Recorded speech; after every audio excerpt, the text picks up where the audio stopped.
The scent of wolfsbane and winter roses clung to the great hall, like a warning I should have heeded. I stood at the back of the assembled Omegas. My blonde hair braided so tightly it pulled at my scalp, a physical pain to distract from the deeper ache settling in my chest. The stone floor beneath my bare feet was cold enough to numb, and I welcomed it. Numbness was safer than hope. Tonight was the pairing ceremony, where unmated Omegas would be chosen, or rejected, by the alphas of the Northern Kingdom. The hall thrummed with anticipation, with the rustle of silk gowns and the whispered prayers of girls who still believed in fairy tales. I had stopped believing 3 years ago, the night my first mate rejected me in front of the entire pack, calling me broken, before severing our bond so violently I'd bled from my nose for hours.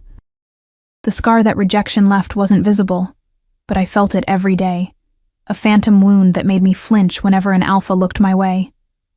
"Stand straighter," hissed Celeste, the Omega beside me.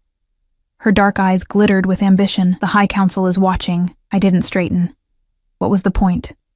I was 23, older than most unmated Omegas, and my scent, which should have been sweet like honey or vanilla, was muted, almost imperceptible. Broken, just like he'd said. I'd come tonight only because refusal would mean exile, and I had nowhere else to go. The massive oak doors groaned open, and a hush fell over the hall. My heart stuttered despite my best efforts to remain detached. The alphas were entering. They moved like predators, each one more imposing than the last. Broad shoulders draped in furs and ceremonial leather, eyes that glowed with inner fire as they scanned the rows of waiting Omegas. I recognized some. The Beta Commander's twin sons, both arrogant and cruel. Lord Cedric, who collected Omegas like trophies. Several warriors whose names I'd never learned because I'd made myself invisible these past years, a ghost haunting the edges of pack gatherings. Then the temperature in the room seemed to drop. The crowd parted, and he entered, King Demon Silvercrest. I had never seen him up close. Few had, since he'd taken the throne 5 years ago after his father's sudden death. Rumors swirled around him like smoke. Some said he was ruthless, others claimed he was touched by madness. But the most persistent rumor was the one everyone whispered with a mixture of pity and disdain. The Alpha King was broken, confined to a wheeled chair after a battle injury had severed his spine.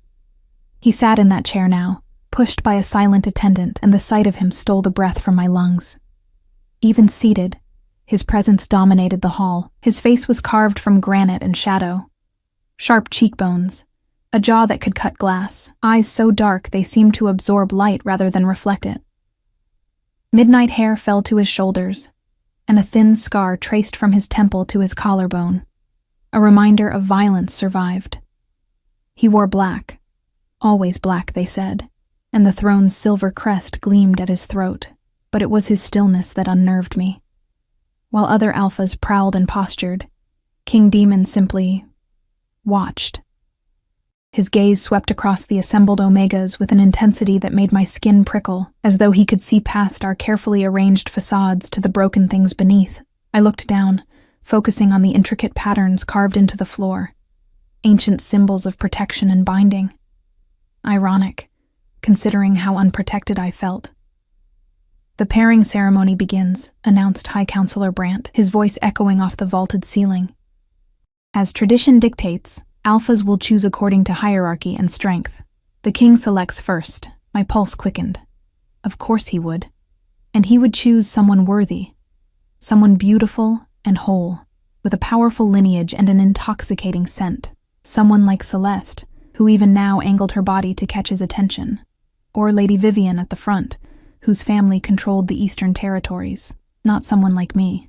"However," Brandt continued, and something in his tone made me glance up, "His Majesty has already made his selection. Before tonight's ceremony, he invoked the ancient right of sovereign's choice." Confusion rippled through the hall. Sovereign's choice was an archaic law, rarely used, that allowed the king to claim any unmated Omega without the formality of the pairing ceremony. It was considered romantic in old ballads. The king so enamored he couldn't wait, but in practice, it was a display of absolute power. "Bring forth the chosen Omega," Brandt commanded. My stomach twisted with sympathetic anxiety for whoever had been selected. To be claimed so publicly, without even the illusion of choice. Vera Ashford, step forward. The world tilted. That was my name. My name. I stood frozen, certain I'd misheard. Around me, Omegas turned to stare, their expressions ranging from shock to outright disbelief. Celeste's mouth hung open. Even the Alphas looked confused. Several exchanged glances, clearly wondering if this was some kind of mistake. Vera Ashford, Brant repeated, impatience creeping into his voice. The king does not wait. Somehow my legs moved. Each step toward the dais felt like walking through deep water, resistance building with every inch. The crowd parted reluctantly, and I felt their judgment like physical blows. Whispers followed me. Her? But she's... barely has a scent. Rejected once already. Why would the king... I kept my eyes on the floor, on those ancient symbols that promised protection, but delivered none. My hands trembled at my sides, and I clenched them into fists, nails biting into my palms. The pain helped me focus. When I reached the dais, I finally forced myself to look up. King Demon was watching me with an expression I couldn't decipher, not disgust, as I'd expected, not pity either. Something else entirely, something that made my breath catch and my skin flush despite the cold. Kneel, Brant instructed. I knelt, the stone bruising my knees. This close I could smell the king, pine and smoke and something darker, something that called to a part of me I'd thought died with my first rejection. My Omega instincts stirred, confused and wary. Do you accept this bond? Brant asked me, though we both knew I had no real choice. Refusal meant exile, and exile meant death. The wilderness beyond our territory was unforgiving. My voice came out hoarse. I swallowed and tried again. I accept. Then, by the ancient laws and the power vested in me by the council, I bind Vera Ashford to King Demon Silvercrest. What is joined here cannot be severed by mortal will. He produced a silver cord, ceremonial and ancient, and moved to bind our wrists, but before he could complete the ritual, King Demon raised his hand. A small gesture that nevertheless commanded absolute attention. No, the king said, and his voice was like gravel and silk, rough from disuse but undeniably powerful. Not here. Brant faltered. Your Majesty, the ceremony requires... I said no. Those dark eyes never left my face. The binding will be completed in private, as is my right. For now, she is under my protection. No one will question this. It wasn't a request. It was a command that brooked no argument. Brant bowed stiffly. As you wish, Your Majesty. King Demon gestured to his attendant, who immediately moved to wheel him away. But then the king's gaze fixed on me again, and he extended his hand, pale and long-fingered, marked with scars I didn't understand. Come, Vera. My name in his mouth felt strange, intimate. I stared at his outstretched hand, my mind racing. This made no sense. Why would he choose me? What game was this? But I had no choice. I placed my hand in his fingers closed around mine, warm despite the winter cold, and something electric jolted through me. Not the mate bond that required completion of the ritual, but something else. Recognition, perhaps, or warning. He held my hand as the attendant wheeled him out of the great hall, and I walked beside him, acutely aware of the hundreds of eyes boring into my back. The whispers grew louder, speculation and scandal spreading like wildfire. We moved through corridors I'd never seen before, deeper into the castle's private wings. Torches cast dancing shadows on tapestries depicting battles and ancient ceremonies. The air grew warmer, scented with burning cedar. Finally, we stopped before an ornate door guarded by 2 warriors who bowed deeply before opening it. Leave us, King Demon ordered the attendant, who immediately obeyed, disappearing down the corridor. The king released my hand and gestured to the room beyond. Enter. I hesitated at the threshold. This was his private chamber, I realized. A space few were permitted to see. Crossing it felt monumental, irreversible. I won't hurt you, he said quietly, and something in his tone made me believe him. Or perhaps I was simply too exhausted to care anymore. I stepped inside. The chamber was vast, dominated by a massive fireplace where flames crackled and danced. Books lined every wall, stacks of them on tables and chairs. as though he'd been consuming knowledge desperately. A large bed sat against the far wall, draped in dark furs. But what caught my attention was the wall of windows overlooking the northern mountains, where snow-capped peaks gleamed under the rising moon. The door closed behind us with a soft click that sounded like fate sealing.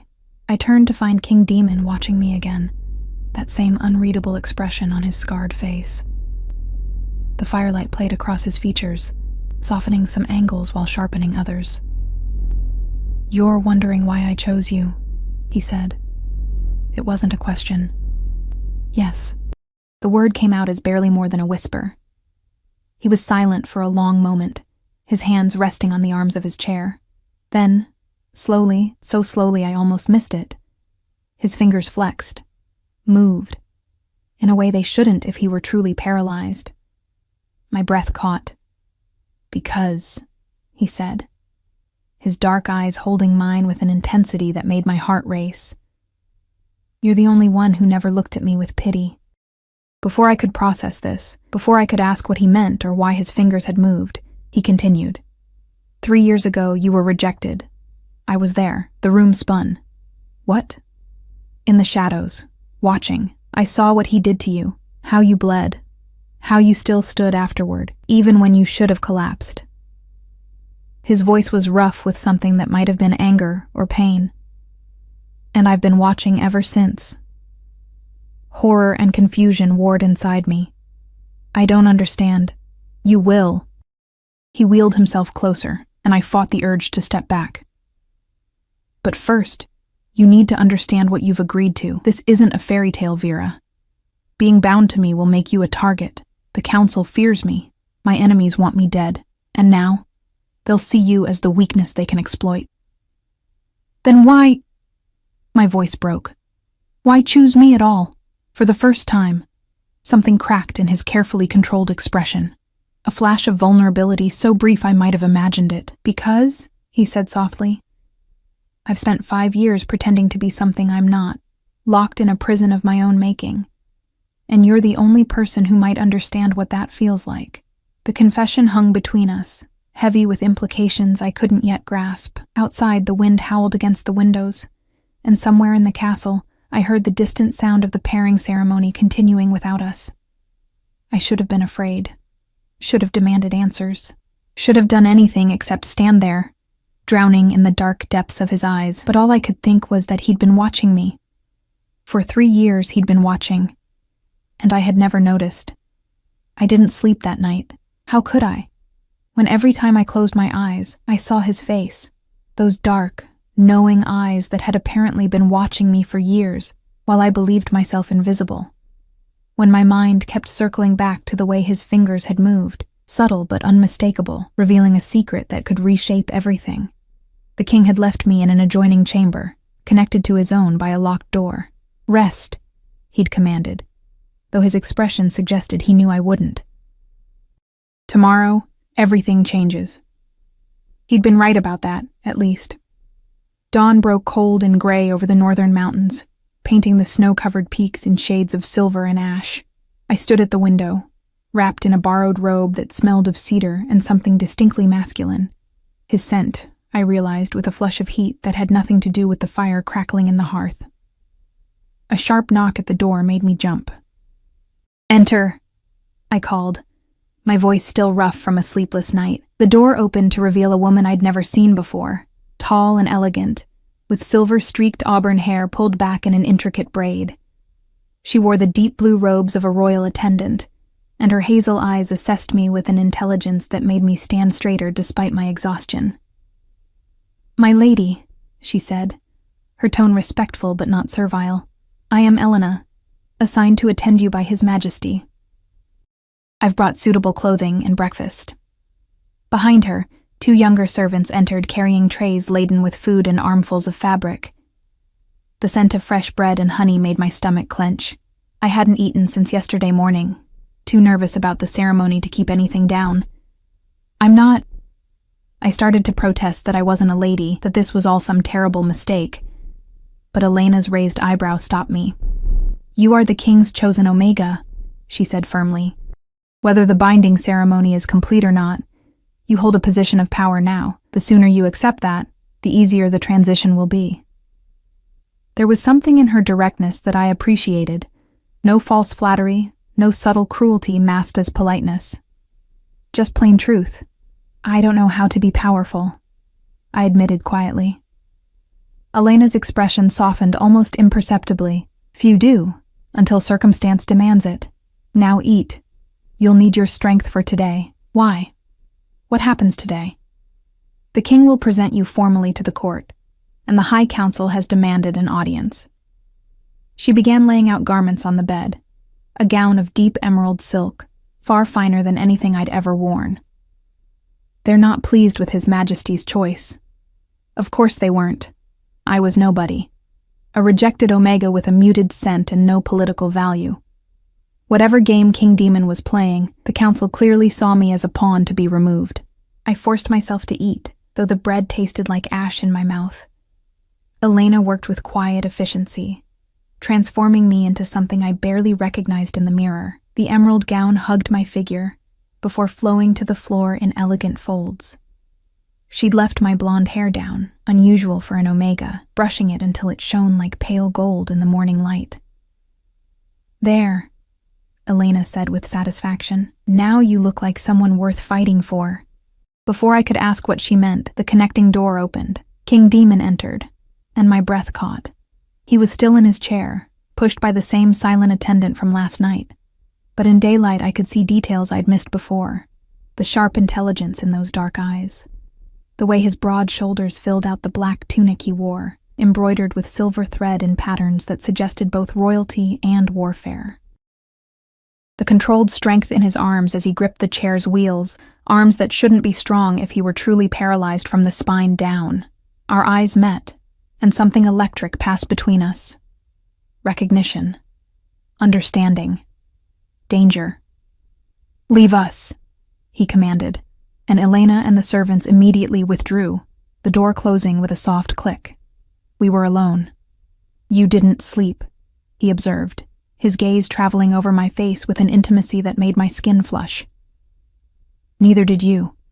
The dark circles under his eyes betrayed him. A ghost of a smile touched his lips, perceptive. He wheeled himself closer, and I fought the instinct to retreat. "Are you afraid of me, Vera?" "I don't know what I am," I answered honestly. "Confused? Wary? But no, not afraid. Good." He reached into his tunic and withdrew something, a small velvet box. "This belonged to my mother. She died when I was young, but I remember her wearing it always." He opened the box to reveal a ring. Simple silver, set with a moonstone that seemed to glow with inner light. It was beautiful in its simplicity, worth more in sentiment than precious gems. "I can't accept that," I whispered, even as something in my chest ached at the sight of it. "We barely know each other. This is all happening so fast. We have no time for slow," Demon interrupted, his voice taking on an edge of urgency. "The council meets in an hour. They will try to dissolve our binding before it's even complete, using any excuse they can manufacture. But if I give you this ring, if I claim you publicly as my chosen mate," he paused, his dark eyes searching mine, "they'll have a much harder time separating us." "Why?" The question burst out of me, raw and desperate. "Why me? You could have any Omega in the kingdom. Powerful families, political alliances, someone who could actually help you. I don't need political alliances," he said quietly. "I need someone who understands what it's like to survive when everyone believes you're broken. I need—" He stopped, seeming to struggle with the words. "I need someone who won't try to fix me." The vulnerability in that admission struck me like a physical blow. I thought of my own rejection, the way my former mate had looked at me with disgust and pity before severing our bond, the way I'd spent 3 years making myself invisible, believing I was too damaged to deserve anything good. And here was the king, powerful, feared, commanding absolute authority, telling me he felt the same way. "What are you hiding?" I asked softly. "Your fingers moved last night. If you can move your hands, then not here." His voice was sharp with warning. "The walls have ears, and what I'm about to tell you could get us both killed." He held out the ring. "But I'm asking you to trust me, just for today. Just long enough to face the council together." I stared at the moonstone ring, at the man offering it with hands that trembled almost imperceptibly. This was insane. I should refuse, should demand answers before committing to anything, should protect myself the way I'd learned to do after my first rejection shattered me. But something in his eyes, that desperate hope masked as command, called to the broken parts of me that recognized the broken parts of him. I held out my hand. Demon slipped the ring onto my finger, and the moment the cool metal touched my skin, something shifted in the air between us. Not the mate bond, that still required the formal completion of the binding ceremony, but something else. A promise. An alliance forged not in passion, but in shared survival. "Whatever happens in that council chamber," he said, his fingers still wrapped around mine, "remember that I chose you, not because you were convenient or politically advantageous, because you were necessary." Before I could respond, a bell tolled somewhere deep in the castle, the summoning bell, calling the High Council to session. It was time. The council chamber was exactly as intimidating as I'd imagined. A circular room with walls of dark stone, lit by torches that cast more shadows than light. 12 high-backed chairs arranged in a semicircle faced a raised dais where the king's throne sat, flanked by the ancient banners of the Northern Kingdom. I walked beside Demon's chair, my hand resting lightly on his shoulder in a gesture Elena had coached me on during our brief walk through the corridors. "Show unity," she'd whispered. "Show them you're his choice and he's yours." The council members were already seated, 12 powerful alphas and betas who controlled the kingdom's major territories and resources. I recognized a few from pack gatherings. Lord Cedric, who collected omegas like trophies. General Thorne, the grizzled warrior who commanded the armies. Lady Margot, whose family controlled the southern mines. Their faces ranged from openly hostile to carefully neutral.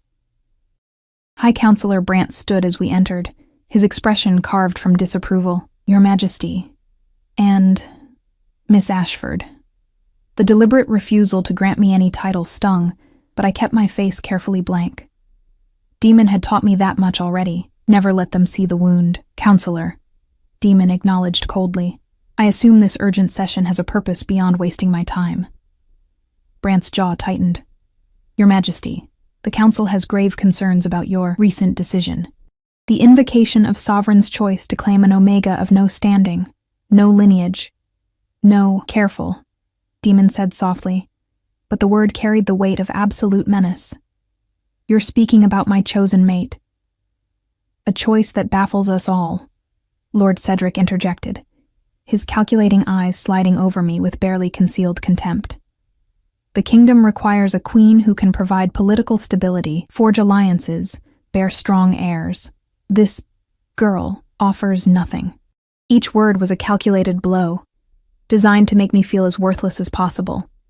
And it worked. I felt my carefully constructed composure beginning to crack, old wounds reopening, but then I felt Demon's hand cover mine where it rested on his shoulder, warm and steady. Anchoring. "What she offers," Demon said, his voice carrying through the chamber like a blade, "is none of your concern. I am king by right of blood and conquest. My choice of mate requires no council approval." "Actually, Your Majesty, it does." Lady Margot's voice was silk over steel. "According to the ancient laws, the same laws that granted you Sovereign's choice, the council may challenge a royal binding if it threatens the kingdom's stability." My stomach dropped. This was planned. They'd been waiting for this moment, preparing their attack. "And how precisely does my choice threaten stability?" Demon asked, though I could feel the tension coiling in him like a spring ready to snap. General Thorne leaned forward, his scarred face grim. "You are our king, but you are also..." He gestured at the wheelchair. "Compromised. Vulnerable. We've tolerated this weakness because you've proven your mind remains sharp, your strategic brilliance intact.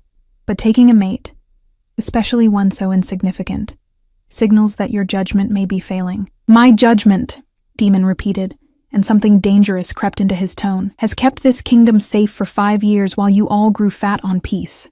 Perhaps you've forgotten what real threats look like."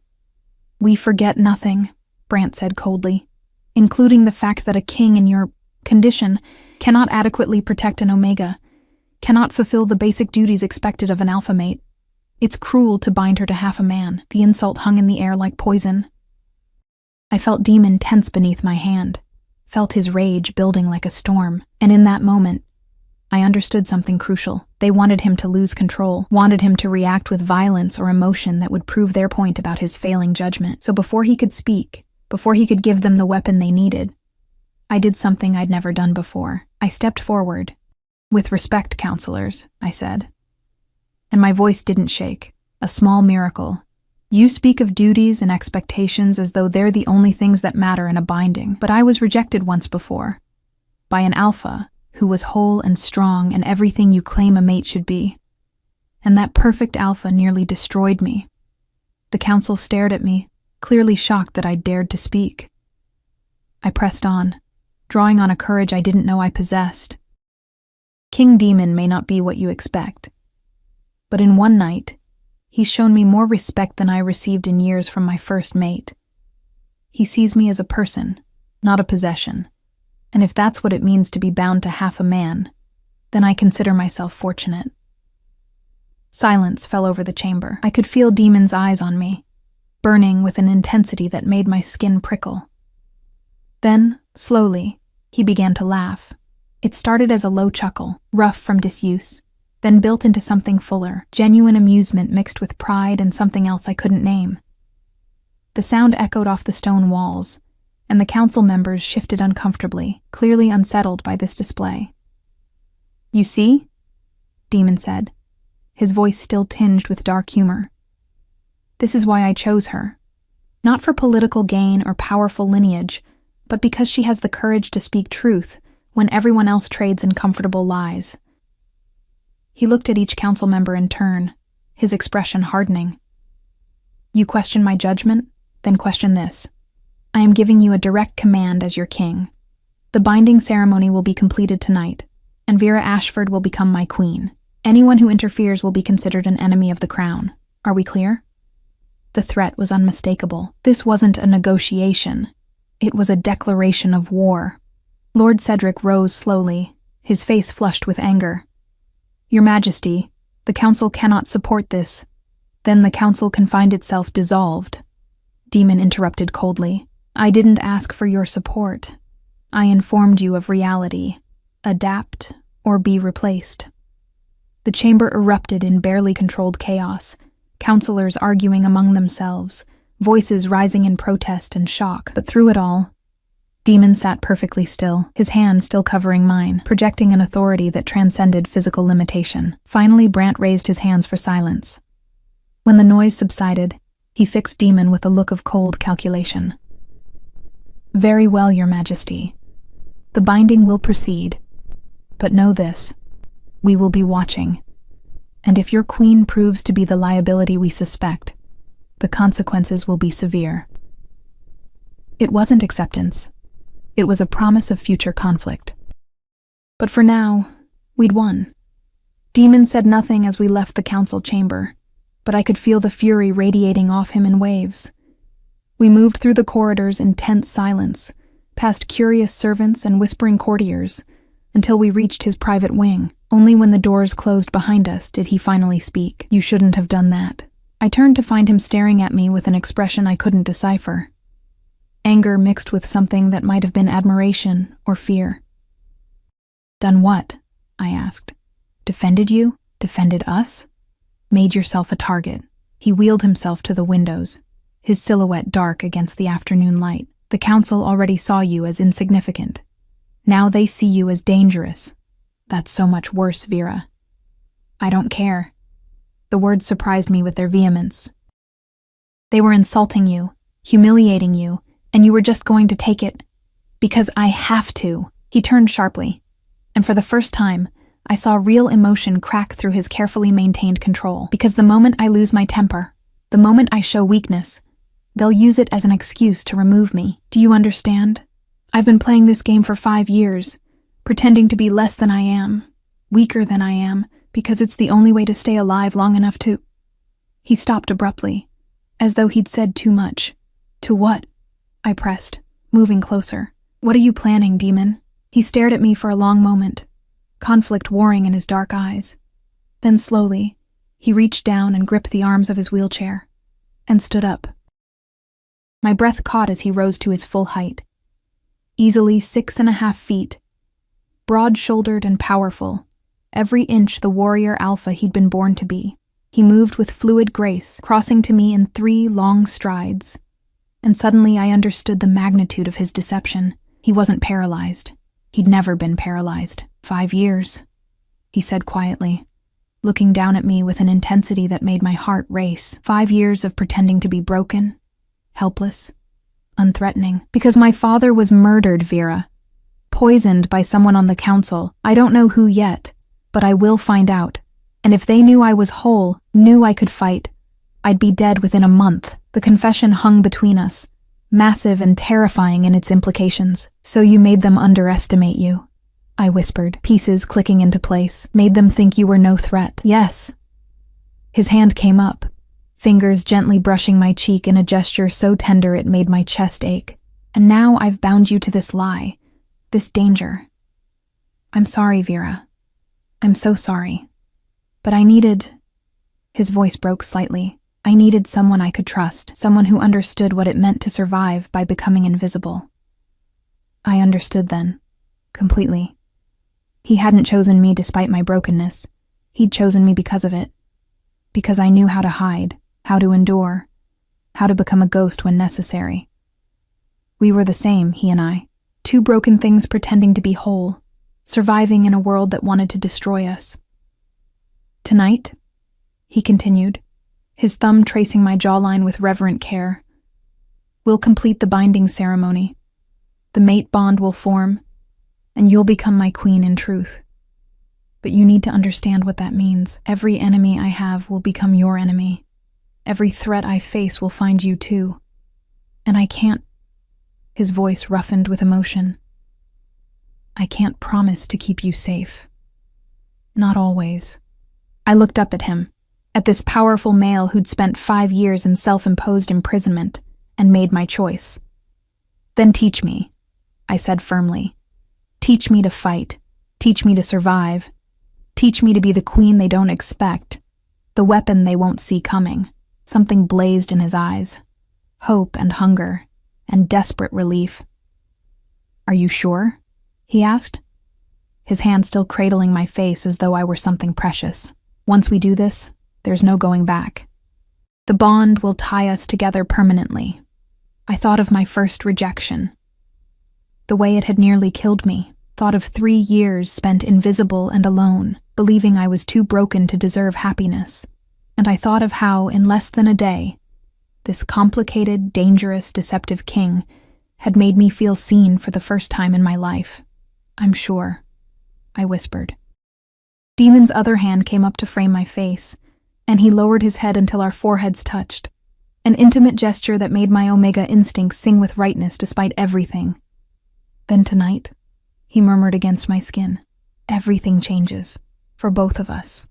Outside, storm clouds gathered over the mountains, and somewhere in the castle, enemies plotted our destruction.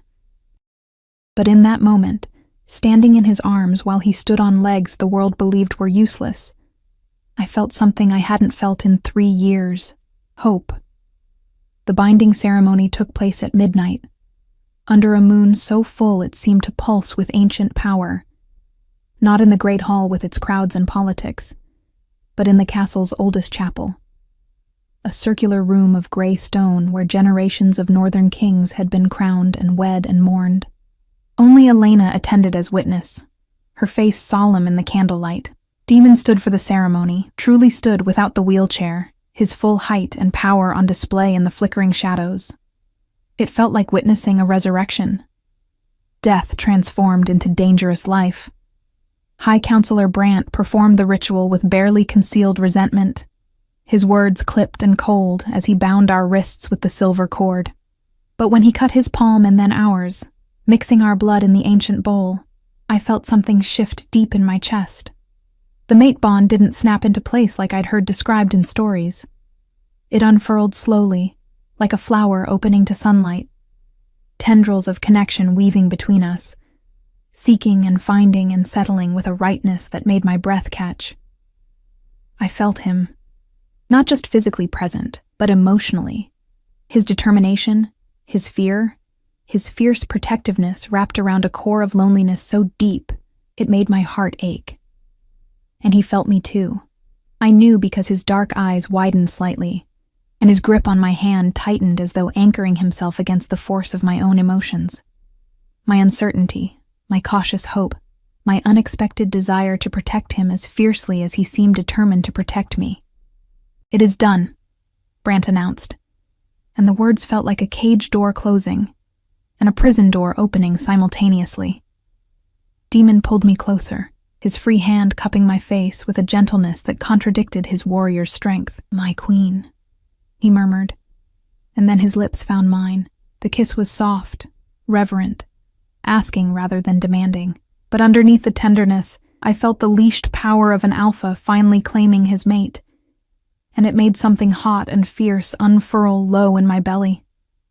When we finally broke apart, both breathing hard, I saw Elena smiling, the first genuine smile I'd witnessed from her. "Your Majesties," she said with a proper bow, "the kingdom has a queen." Dawn found me alone in the royal chambers, wrapped in silk sheets that smelled of cedar and demon. He'd left before sunrise, retreating to his wheelchair and his performance of weakness before the servants arrived. "We can't let them know," he'd whispered against my hair, his body still warm beside mine. "Not yet. Not until I find my father's killer." The mate bond hummed between us, even in his absence, a golden thread connecting my heart to his. I could feel him somewhere in the castle, tense, alert, playing his role of the disabled king, while his mind worked through strategies and threats. Elena entered with breakfast and news. "The court is in chaos," she reported, setting down a tray of tea and bread. "Half think the king has gone mad. The other half are terrified of what this means for their own political maneuvering." "And the council?" I asked, sipping tea that tasted of mint and honey, silent, watching, waiting for you to fail. Elena's expression turned serious.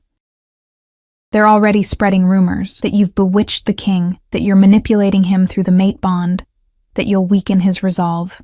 I thought of Demon standing tall and powerful in the chapel, of the loneliness I'd felt through our bond. "Let them talk. They don't know what they're dealing with." "No," Elena agreed with a hint of approval. "They don't. But you'll need to prove yourself quickly. His Majesty wants to begin your training this afternoon." "Training?" "Combat. Strategy, court politics, everything you'll need to survive as queen." She pulled out another gown, this one simpler, made for movement rather than display. "He means to make you dangerous, my lady. The question is whether you're willing to become what he needs." I thought of 3 years spent invisible, hiding from pain and rejection, thought of the broken girl I'd been, and the woman I might become. "I'm willing," I said. The training grounds were empty when Demon and I arrived that afternoon. Deliberately so, he explained. We couldn't risk anyone seeing him move with full mobility, so we used a private courtyard deep in the castle's oldest wing, surrounded by high walls and away from curious eyes. He'd dismissed his attendant with practiced ease, then stood from the wheelchair with fluid grace that still stole my breath. "First lesson," he said, circling me like a predator assessing prey. "You're small. Most alphas and even strong betas will outweigh you by 50 pounds or more. In a direct fight, you lose." "Encouraging," I muttered. His lips quirked. "Which is why you don't fight directly. You use speed, leverage, surprise. You make them underestimate you, which they already do, and then you strike where they're vulnerable." He moved behind me suddenly, his arm wrapping around my throat in a hold that wasn't quite choking, but demonstrated how easily he could. "What do you do?" Panic flared instinctively, my omega hindbrain screaming at the perceived threat from an alpha. But underneath the panic, I felt his emotions through the bond. Calm, encouraging, protective even while demonstrating violence. I forced myself to think. He was taller, stronger, but he'd taught me the principle. Don't fight strength with strength. I drove my elbow back into his ribs. Not hard enough to truly hurt, but enough to make him grunt. His hold loosened fractionally, and I dropped my weight suddenly, slipping down and twisting away. "Good," he said, genuine approval in his voice. "Again." We spent hours there, him teaching me how to escape holds, where to strike to disable rather than merely hurt, how to use an attacker's momentum against them. My body ached, sweat soaking through my training clothes, but I pushed through the exhaustion, because every lesson wasn't just about physical survival. It was about reclaiming the power my first rejection had stolen, the belief that I could fight, could resist, could refuse to be a victim. "Enough," Demon finally called as the sun began setting. He handed me water, his own breathing only slightly elevated despite the exertion. "You're a quick learner." "I'm motivated," I said between gulps. "Those council members want me gone. I'd prefer to stay alive." Something dark crossed his expression. "They won't touch you. I won't allow it. You can't watch me every moment." I met his eyes steadily. "That's why I need to be able to protect myself." He studied me for a long moment, then nodded slowly. "Tomorrow, Elena will teach you about poisons, how to detect them, avoid them. The day after, you'll learn court politics, who to trust, who to fear, how to navigate conversations that are really battles. And you?" I asked. "What will you be doing while I'm learning to be queen?" His jaw tightened. "Hunting a murderer. My father's death wasn't random, Vera. Someone on that council poisoned him and made it look like natural causes. I've spent 5 years gathering evidence, following threads. I'm close now. So close. Through the bond, I felt his determination like a living thing, fierce and unrelenting, and tinged with old grief. Then we hunt together," I said firmly. "You gave me the mate bond for a reason. Use it. Use me." He reached out, tucking a strand of blonde hair behind my ear with surprising tenderness. "You're already more than I deserve." "That's not true." "It is." His thumb traced my cheekbone. "I bound you to danger, to secrets, to a throne that might collapse under us at any moment, and you face it all without flinching." "I'm terrified," I admitted quietly. "Every moment. But I'd rather be terrified and fighting than safe and invisible." Something blazed in his eyes, pride and desire and possessive approval that made my Omega instincts purr with satisfaction. He pulled me closer, his lips finding mine in a kiss that was harder than the one in the chapel, more demanding. When we broke apart, both breathing hard, he rested his forehead against mine. "Tonight, there's a dinner with the visiting delegation from the Eastern Territories. You'll attend as queen." My stomach dropped. "Already?" "They need to see us united. Need to understand that you're not some temporary distraction." His hands framed my face. "Can you do this?" I thought of the council's sneers, of Lord Cedric's contempt, of 3 years spent believing I was too broken for anything important. Then I thought of Demon, standing tall in the chapel, of the mate bond singing between us, of the strength I'd discovered in my own body this afternoon. "Yes," I said, "I can do this." His smile was fierce and proud. "Then let's show them what a queen looks like." The dinner was exactly as uncomfortable as I'd anticipated. The Eastern delegation consisted of 5 high-ranking wolves, led by Alpha Garrett, a silver-haired male whose calculating eyes reminded me of a snake preparing to strike. I sat beside Demon, who'd returned to his wheelchair for the performance, and felt the weight of dozens of eyes assessing every move I made. The other Omegas present, Lord Cedric's latest acquisition, and General Thorne's mate, watched me with expressions ranging from pity to schadenfreude, clearly expecting me to fail spectacularly. "Your Majesty," Alpha Garrett said smoothly, addressing Demon while deliberately ignoring me. "We've heard interesting news about your recent binding, quite unexpected." "Life is full of surprises," Demon replied with dangerous mildness. Indeed, Garrett's gaze finally slid to me, dismissive and cold. "Though one hopes the king's surprises don't compromise the kingdom's stability." The insult was barely veiled. Around the table, I felt the tension spike, wolves waiting to see how I'd respond, whether I'd crumble under the casual cruelty. Through the bond, I felt Demon's rage building, felt him preparing to defend me with words that would only prove the council's point about his judgment failing. So I spoke first. "Stability," I said pleasantly, meeting Garrett's eyes with a calm I didn't entirely feel, "is often mistaken for stagnation. The Northern Kingdom has been stable for 5 years under King Demon's rule. Perhaps what concerns you isn't instability, but change you can't control." Silence fell over the table. Garrett's eyes narrowed. Bold words from such an inexperienced queen, he said softly. Bold, perhaps, but true nonetheless. I took a deliberate sip of wine, channeling every lesson Elena had drilled into me about court composure. You came here expecting weakness. Instead, you found a king secure enough to choose a mate based on character rather than politics, and a queen willing to fight for what matters. If that threatens your plans for the Eastern Territories, Alpha Garrett, then perhaps you should reconsider those plans. The challenge hung in the air like a blade. Through the bond, I felt Demon's shock giving way to fierce approval and barely contained amusement. Garrett stared at me for a long moment, then slowly began to laugh, genuine and surprised. Well, perhaps the rumors of your insignificance were greatly exaggerated. He raised his glass. To the Queen. May she prove as formidable as her words suggest. It wasn't friendship, but it was respect, hard-won and unexpected. As the dinner continued, I caught Elena's eye across the room. She gave me the smallest nod of approval, and something in my chest loosened slightly. I'd survived my first test as queen. But through the bond, I felt Demon's awareness, sharp and worried, because we both knew this was only the beginning. 3 weeks into my reign as queen, someone tried to poison me. It happened during breakfast in the private solar, a room I'd come to think of as safe, with its southern exposure and walls lined with books Demon had collected over years of pretending to be confined. Elena had just set down a tray of tea and honey cakes when the bond suddenly flared with alarm. Demon's hand shot out, gripping my wrist before I could lift the cup to my lips. Don't. Through our connection, I felt his certainty like ice water. Cold, absolute, terrifying. Elena's face went pale. She bent close to the cup, inhaling carefully. Then her expression hardened. Nightshade. Subtly prepared. Masked by the bergamot.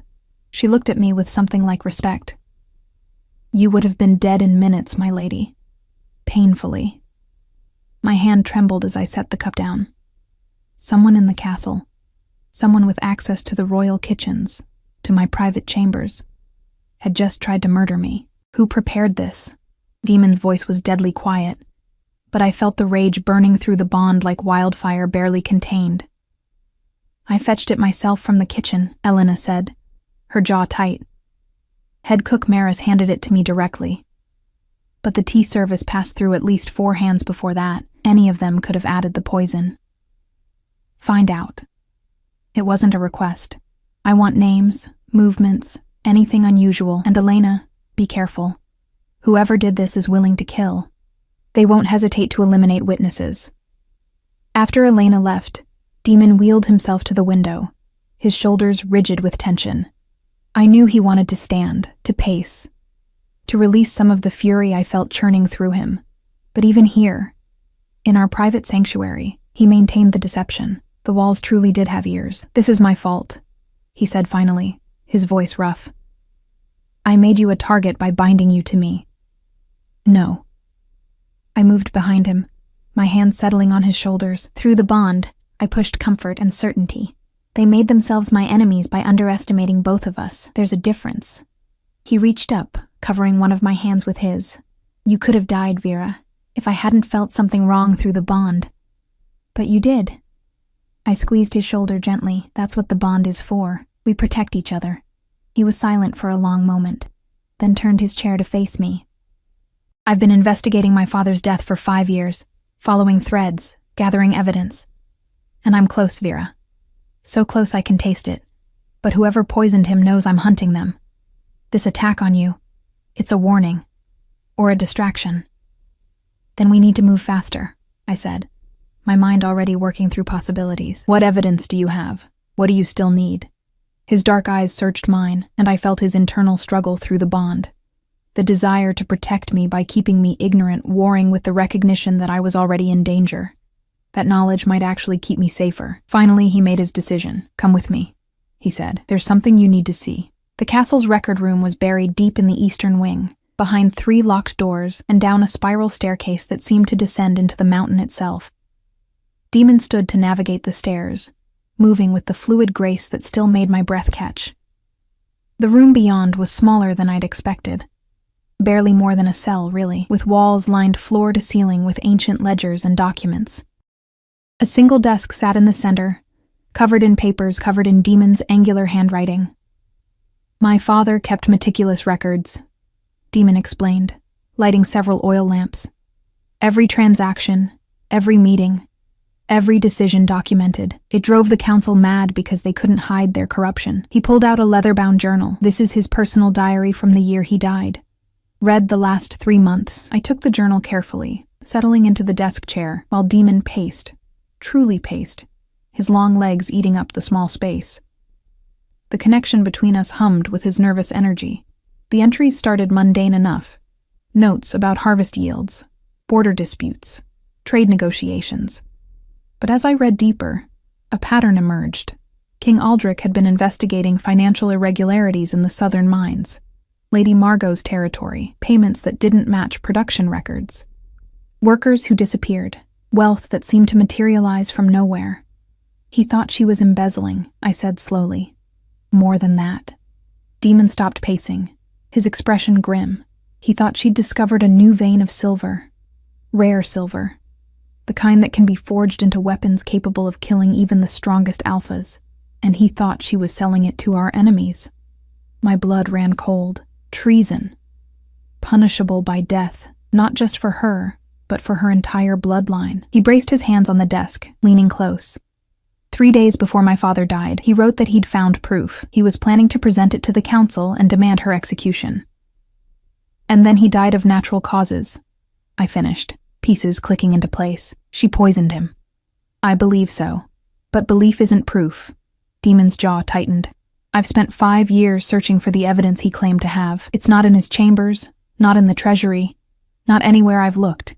Without it, accusing Lady Margot is suicide. She'll claim I'm the one who's mad, that grief over my father's death has clouded my judgment.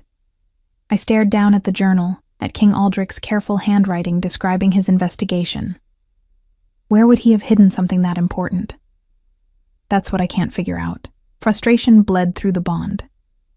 He was paranoid by the end, rightfully so, as it turned out.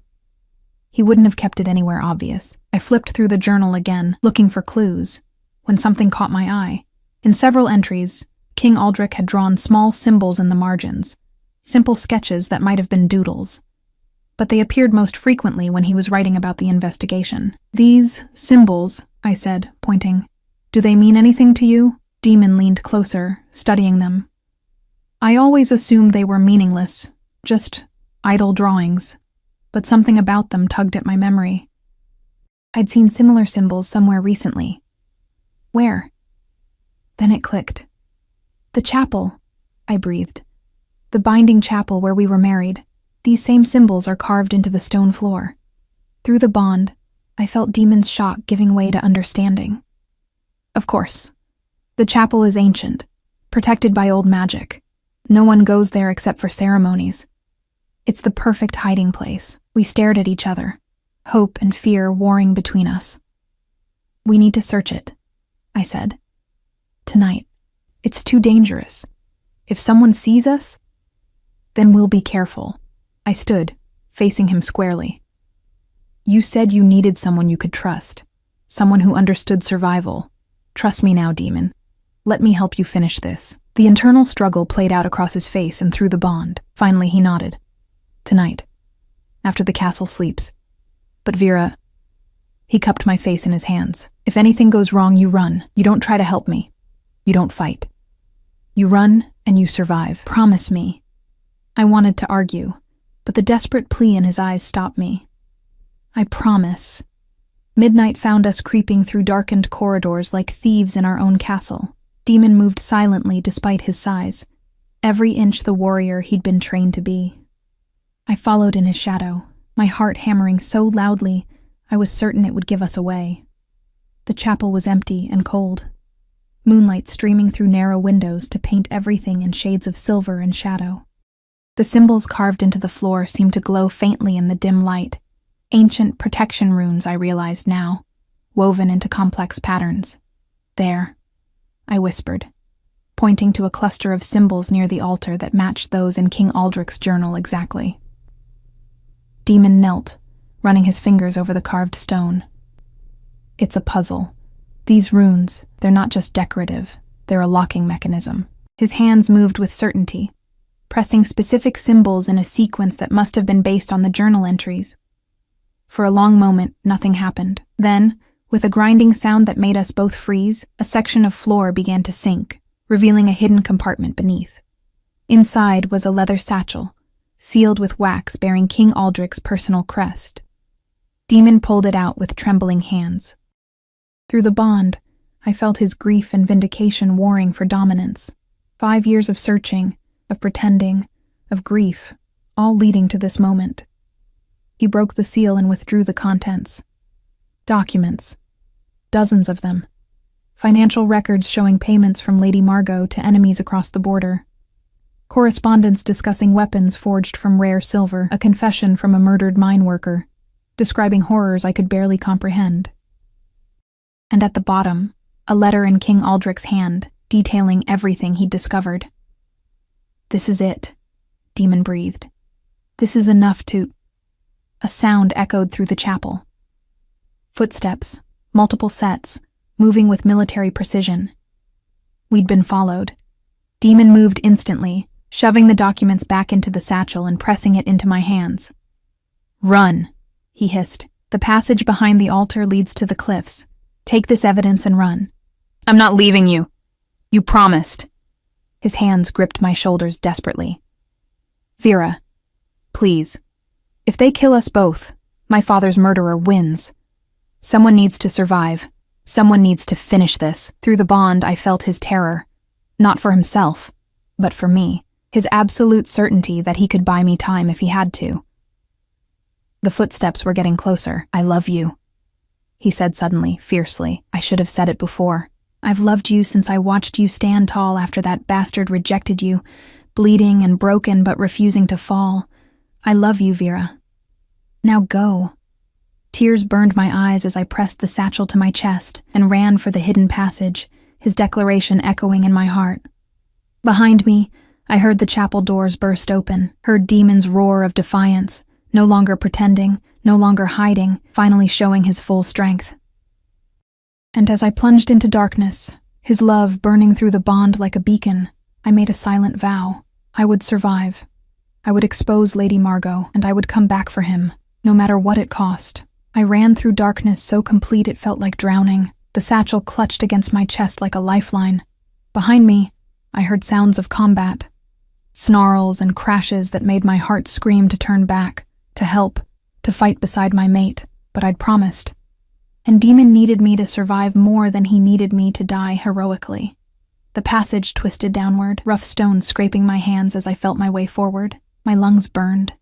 The bond pulsed with Demon's determination and pain. He was hurt, fighting multiple opponents, buying me time with his own blood.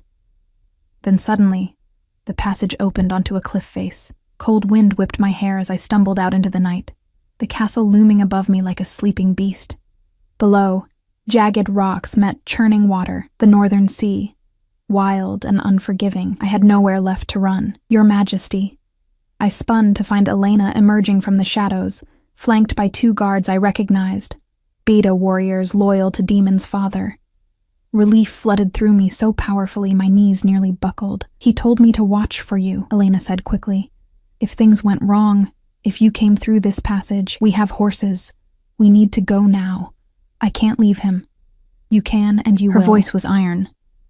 "Because if you die, everything he's fought for dies with you. That evidence you're holding is the only thing that can save him now." Through the bond, I felt Demon's agreement.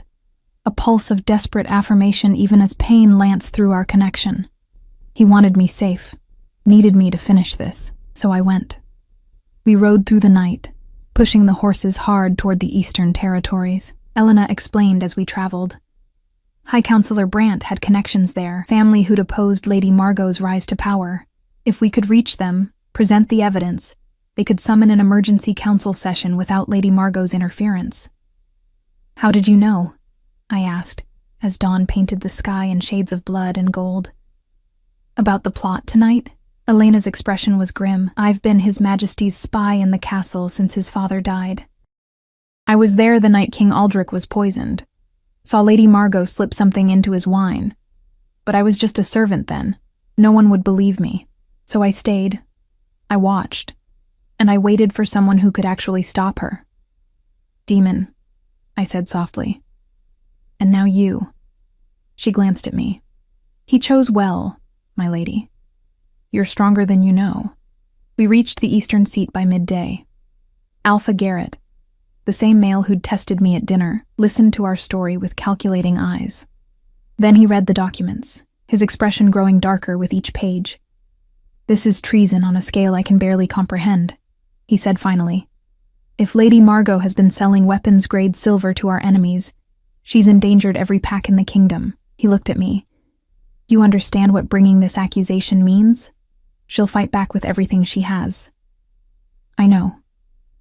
I met his gaze steadily, but my mate is in her custody now. Every moment we delay is a moment she can hurt him, kill him, destroy evidence. We move now or we lose everything. Garrett studied me for a long moment, then nodded. Then we move. I'll summon the council for tomorrow evening. Can you present this case?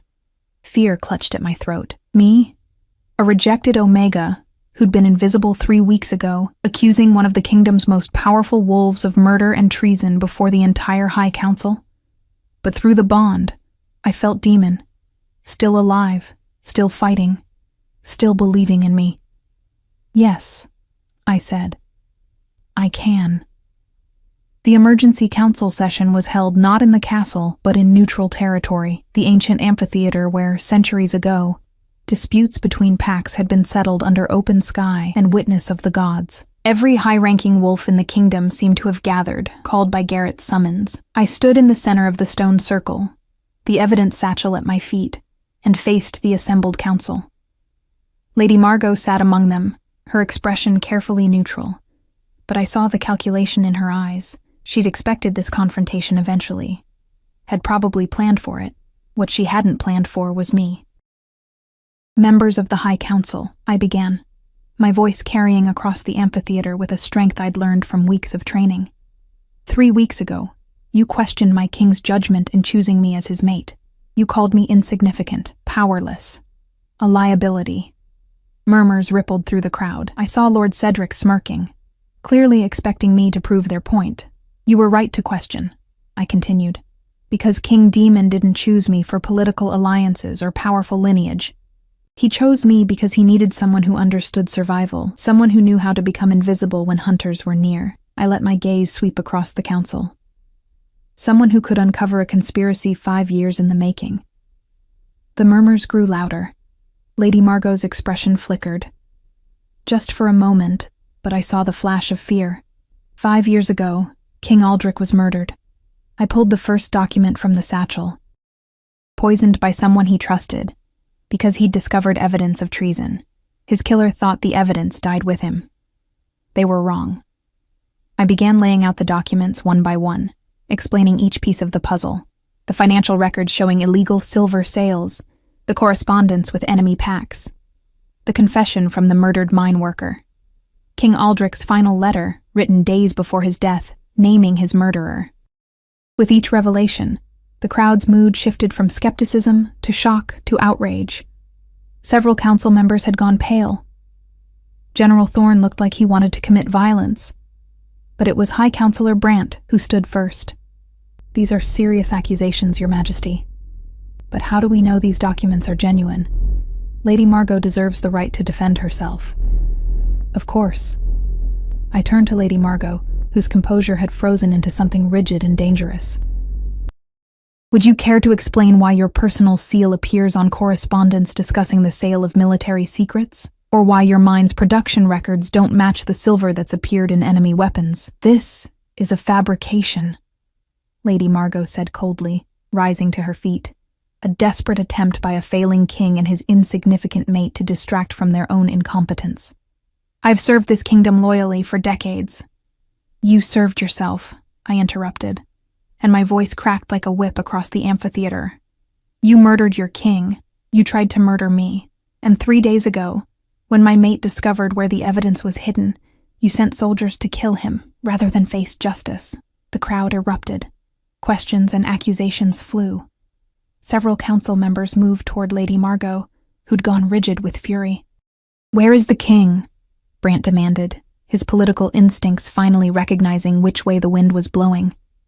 "If what you say is true, where is King Demon now?" "In Lady Margot's custody," I said. "Held captive in the castle while she decides whether to kill him quietly or stage an accident. Unless," I looked directly at Margot, "unless you'd like to produce him now? Prove his safety?" The trap closed. Lady Margot's face contorted with rage and trapped fear. "This is absurd." I'm right here." The voice came from the amphitheater entrance, and every head turned. Demon stood there, truly stood, without his wheelchair, his full height and power on display for the first time in 5 years. Blood stained his tunic and a fresh cut marked his cheek, but he was alive and whole and magnificent. The crowd's shock was palpable. Whispers exploded into shouts of confusion and amazement. Demon walked down the amphitheater steps with lethal grace, and the crowd parted before him like water. His dark eyes found mine across the space, and through the bond, I felt his pride and relief and fierce love. "Forgive my late arrival," he said, his voice carrying absolute authority. "I was detained. Lady Margot's soldiers attempted to kill me in the chapel. Unfortunately for them, I'm not as helpless as I've spent 5 years pretending to be." He reached the center of the amphitheater and stood beside me, his hand finding mine and squeezing gently. "United. Unbreakable. The wheelchair," Brant breathed. "The paralysis? It was all a deception? A necessary one." Demon's gaze swept across the council. "My father was murdered by someone in this council. I couldn't seek justice without proof, and I couldn't gather proof if the murderer knew I was hunting them. So I made myself appear weak, unthreatening, a broken king who could barely leave his chambers." He gestured to the document spread across the stone. "While you all assumed I was helpless, I investigated, I gathered evidence, and I waited for the right moment to strike." His eyes locked on Lady Margot. "That moment is now." Lady Margot's composure finally shattered. "You think you've won?" she snarled. "I have allies, resources. You'll stand trial for treason and murder." General Thorne interrupted, his voice hard as stone. He turned to his warriors. "Arrest Lady Margot. She is to be held until formal sentencing." As the guards moved forward, Lady Margot made one last desperate move. Her hand darted toward a concealed weapon, probably poisoned, probably meant for me or Demon, but I was faster. 3 weeks of training had taught me more than just combat. Elena had taught me about court politics, about reading body language, about anticipating attacks. I saw Margot's move before she completed it, saw the shift in her weight, the calculation in her eyes. I stepped between her and Demon, catching her wrist and twisting with the leverage technique he'd drilled into me. The weapon clattered to the stone floor harmlessly. "You were right about one thing," I said softly, holding her gaze. "I was insignificant, but you made me significant when you tried to kill me. You made me into exactly what my king needed, someone willing to fight for what's right." The guards pulled Lady Margot away, her curses echoing across the amphitheater. But I barely heard them, because Demon had pulled me into his arms, holding me so tightly I could barely breathe, and through the bond, I felt the storm of emotions he'd been holding back: fear and relief and overwhelming love. "You did it," he murmured against my hair. "You magnificent, brave, impossible woman. You saved us both. We saved each other," I corrected, pulling back just enough to see his face. "That's what mates do." Around us, the council was descending into organized chaos. Arrests being made, evidence being secured, political alliances shifting as wolves scrambled to distance themselves from Lady Margot's conspiracy. But in the center of it all, Demon and I stood together, an island of calm in the storm. High Counselor Brant approached, his expression complex. Your Majesty," he added, nodding to me with new respect. "It seems we owe you both an apology. And an explanation of how we failed to see Lady Margot's treachery later," Demon said, not releasing his hold on me. "Right now, I have more important matters to attend to." He looked down at me, his dark eyes soft with an emotion that made my heart swell. My queen, my mate, my salvation. His hand cupped my face gently. You came into my life broken and invisible, believing you had nothing to offer, but you gave me everything: courage, hope, a future worth fighting for. I love you, Vera Ashford. I will love you until my last breath and beyond. Tears burned my eyes, but they were good tears, healing tears. I love you too, I whispered. You saw me when I was invisible. You chose me when everyone else saw only rejection. You made me strong enough to save us both. He kissed me then, deep and claiming and tender all at once, and the bond between us blazed with golden light. Around us, I heard the crowd cheering, accepting us finally, completely, as their king and queen. When we finally broke apart, Demon kept me close, his arm around my waist. What do you say we go home? He asked softly. Our real home, where I don't have to pretend anymore, where we can just be ourselves. I thought of the castle that had seemed so forbidding 3 weeks ago. But it wasn't the same place anymore, because I wasn't the same person. I was no longer the rejected Omega who believed she was broken. I was a queen who'd exposed a conspiracy, who'd stood before the High Council and demanded justice, who'd learned to fight and scheme and survive. But more than that, I was loved, chosen, seen. Yes, I said, leaning into his warmth. Let's go home. 6 months later, I stood on the castle battlements at dawn, watching the sun paint the northern mountains in shades of gold and rose. Below, the kingdom sprawled in peaceful prosperity, the threat of Lady Margot's weapons trade eliminated, the council restructured with wolves, who understood that strength came in many forms, not just brute power. Demon's arms wrapped around me from behind, his chin resting on my shoulder. No wheelchair, no pretense. Just us, as we were meant to be. What are you thinking? He murmured. That I almost died 3 times in the last 6 months, I said. Poison, combat, political machinations, and somehow I've never felt more alive. His laugh rumbled through his chest into my back. That's because you stopped hiding, stopped believing you were broken. He turned me gently to face him. You were never broken, Vera. You were just waiting for someone to see your strength. And you were waiting for someone who could see past your deceptions to the real you.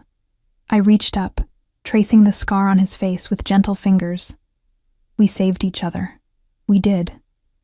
He caught my hand, pressing a kiss to my palm.